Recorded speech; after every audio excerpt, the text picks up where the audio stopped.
To stand out in today's social media world, you need good, consistent content. That's just the reality of the world today. If you want to build an online business, you need content. And fact of the matter is, for a lot of people, that can lead to burnout. It can feel like a lot. It can feel draining. It can feel as if you're caught in this machine and you have to keep up. And that burnout will happen unless you have a very solid system for content creation that actually keeps you in your zone of genius and removes as much of the energy leaks and energy drains as you possibly can. So in this video, I'm going to show you how to create that system by identifying the 3 stages of content creation that you need to optimize so that you become a content creating machine like moi.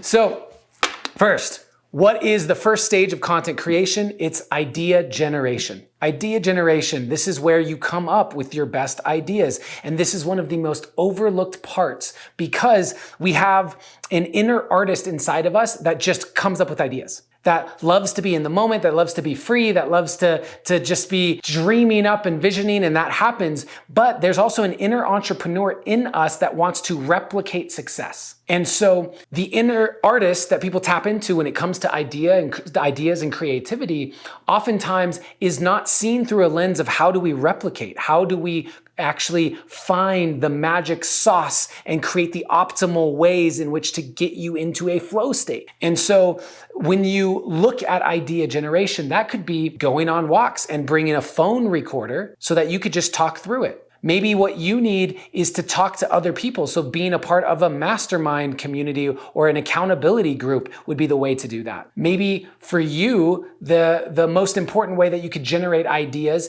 is through talking to your potential customers and clients, which is how we made this video. The way that we made this video was by integrating the artistic part of me that wanted to talk about whatever the hell I wanted to talk about, and the entrepreneurial part of me that knew that this needs to be valuable to someone. And I want to be speaking directly to those of you that are artistic entrepreneurs, those of you who want to merge the artist and the entrepreneur inside of yourself. And so therefore, that entrepreneurial side inside of me said, let's talk to clients. And so we've been having calls with people who are joining our artistic entrepreneur program. We've been having calls with people from the masterminds that I lead. And by having those conversations, having those calls, I've been able to identify where are the struggles, where are the pain points, what is the value that I can give to you. And then when I know, wow, people are really struggling with creating content without burning out consistently,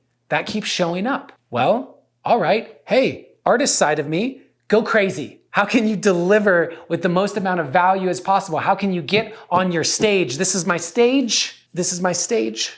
You notice I just had a moment with my stage because I realized this is my stage. This is me stepping into my performer and getting to utilize a lot of the gifts that I have. The part of me that hits this flow state where I'm just delivering, and when I know that I've paired it with my inner entrepreneur and I know that what I'm delivering is of value because I've done the entrepreneurial work of finding out what the market wants.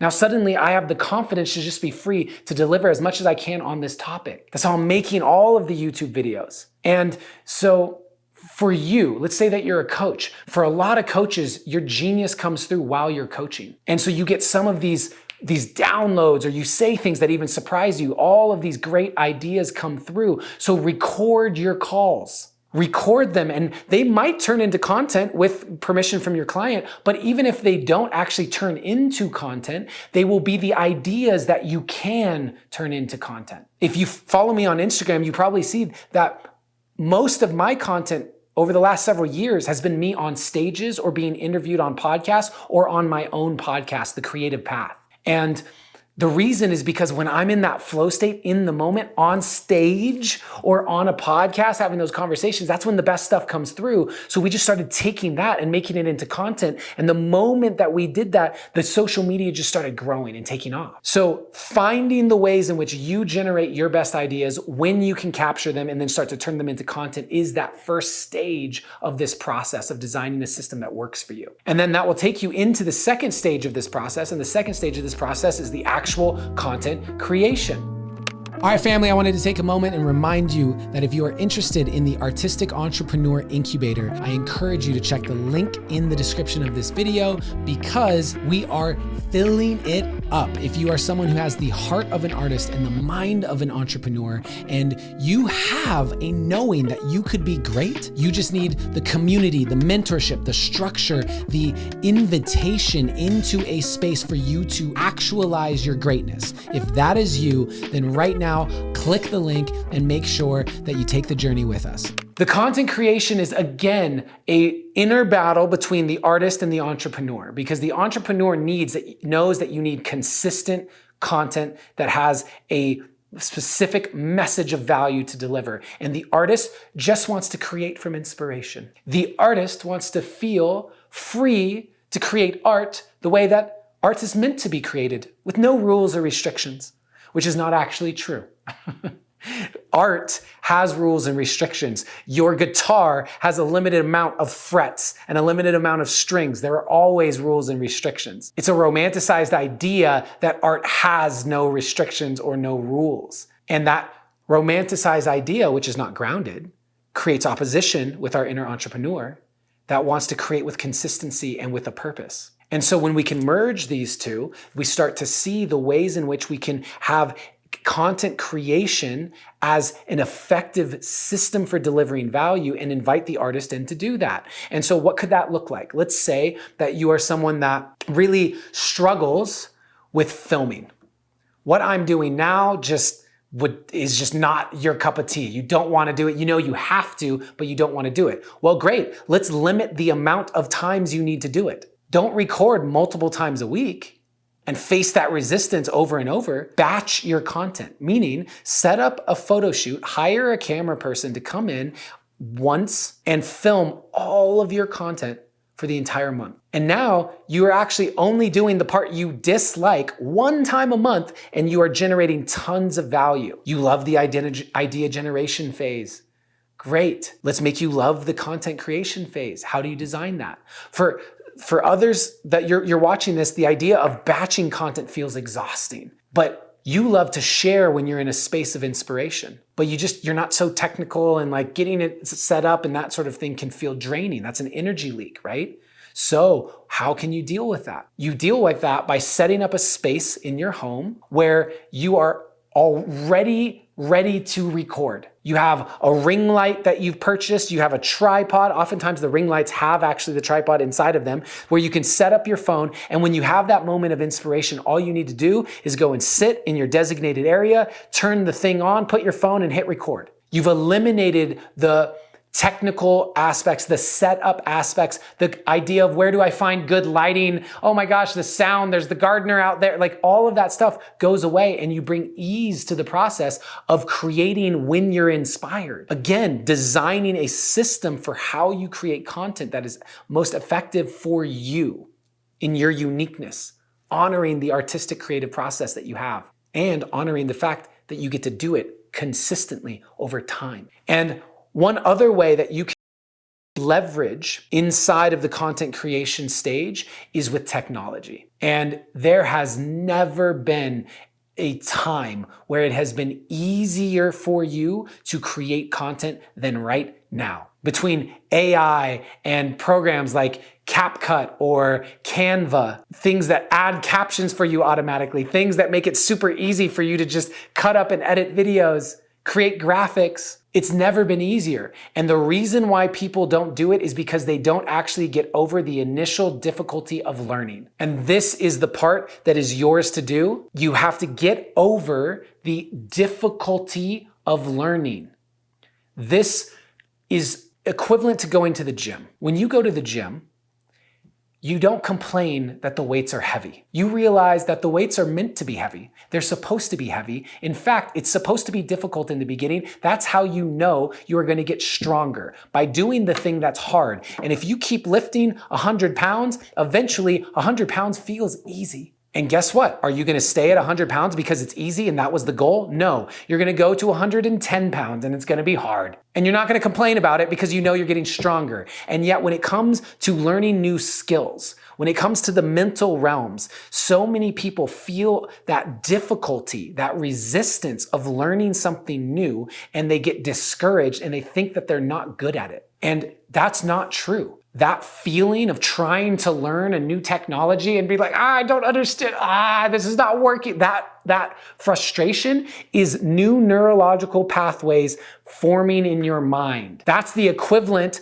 of the sore muscles, the burning in your muscles as you're lifting heavy weights. That's the difficulty breathing when you go on a long run. And pretty soon, what was hard becomes easy. And what's great about doing it with something like technology is if you move through that hard phase, the skill of that new technology that you have integrated stays with you forever. It's something that you can now leverage forever. And so the investment that you're making now and learning how to be comfortable in the discomfort is important for you to just push through as you're learning something new. And hopefully that perspective will help you do that. And so once you've identified how you generate the best ideas and optimize for that so you can be in your flow state and capture that, and then you've developed this system for how you create your actual content and you're leveraging technology or you're leveraging other human beings that you hire to help you, you're now ready to go into that third stage of sharing, which is audience engagement. This is where we start to see people fall off a lot because you realize that just making the content is not the end. You make the content and then you put it out and then you realize, wait, I have to respond to comments and direct messages. I have to actually reply and engage. Yes, that is a part of this process because what you're doing with your content is you're actually building an authentic relationship with your audience. These are the people who you will be serving as potential customers who will then want to buy from you, who will become a part of your community and your ecosystem and ultimately be financially rewarding you for delivering value and therefore providing you the opportunity to live the life that you want. And so they're not just numbers on a screen. They are actual human beings behind every like, behind every share. And you get to engage with them to develop a deeper relationship. And that engagement can be tricky because the inner artist wants it to be authentic. The inner artist wants to have real interactions. And the inner entrepreneur is like, let's just be consistent with our engagement. And I know for me, my inner artist, if I'm having a bad day, I don't want to respond to comments. I'm having a bad day. I want to take a bath and curl up. And then the inner entrepreneur is like, wait, you just posted something. And we know that the algorithm will benefit from you responding to those comments. And that will be helpful. So what do we do? And instead of seeing that as a conflict, it's about designing a system that could actually work. For me, I shared for over 5 years before I ever hit 5,000 followers. And I had a rule, which was that I would respond to every single comment personally, and I would respond to every single message personally. And that is the reason why I built authentic relationships and why I made 6 figures as a coach every single year for 5 years before I ever had a large social media following. I was paid $1 million as a coach before I ever had a large social media following. And then what happened is when one of my pieces of poetry went viral, it's called You Are Who You've Been Looking For. You can find it here on my YouTube channel. When that went viral, and pretty much overnight, I did 40 million views in 48 hours. Overnight, my social media started to blow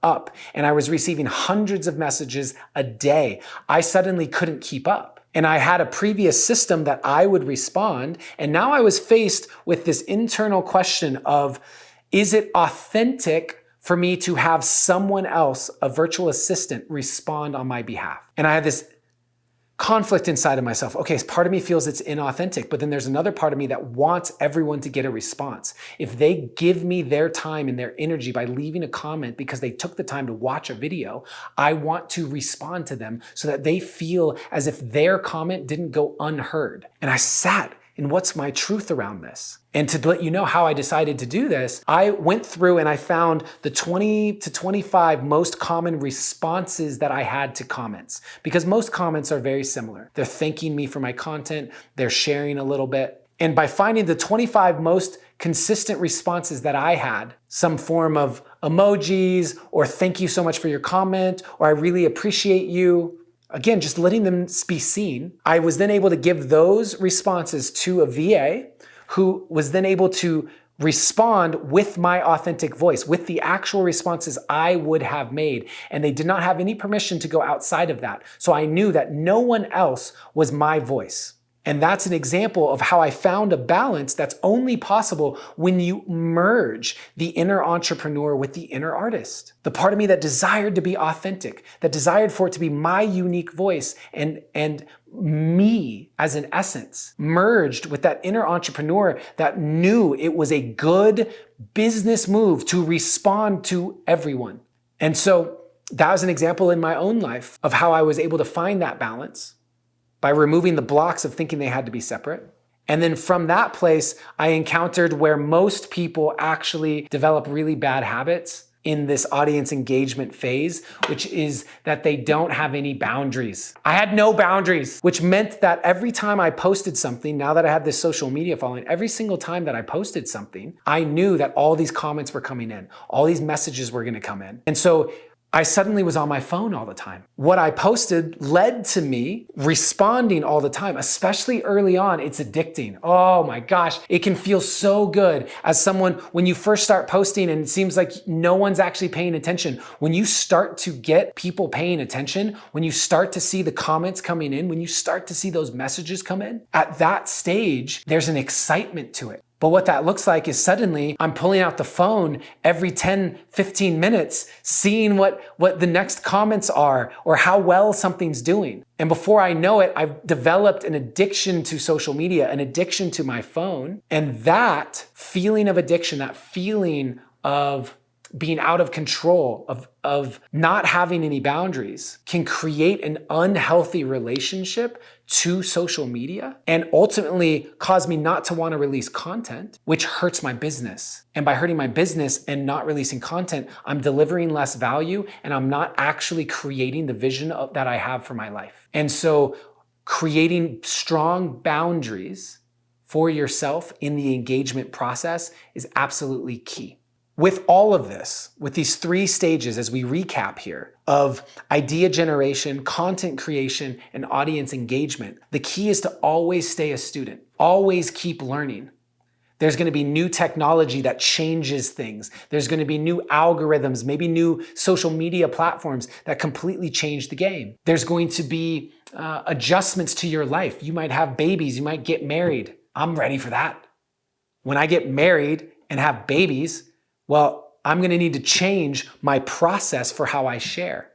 I'm gonna need to have better boundaries. I'm going to need to create content in a different way. So you get to continually refine the process. This is one of the things that we go over in my Artistic Entrepreneur program, which is how do you refine the process consistently as you start to share more? How do you pay attention to what feels good, what doesn't feel good? How do you take the feedback of what people are responding to? And how do you continue to optimize a system? How do you continue to bring in people at various stages to do things that drain your energy as you scale and grow? How do you hire the right team around you? This is all stuff that we discuss in the program. For those of you who are at that stage, you know you're already good and you're ready to go to great. You're ready to build a team around you to help do this at the next level. I encourage you to apply for the program. There's a link in the description of this video. And for those of you who are just starting out, I encourage you to really be intentional. Be super intentional with your idea generation process. Listen to your inner artist.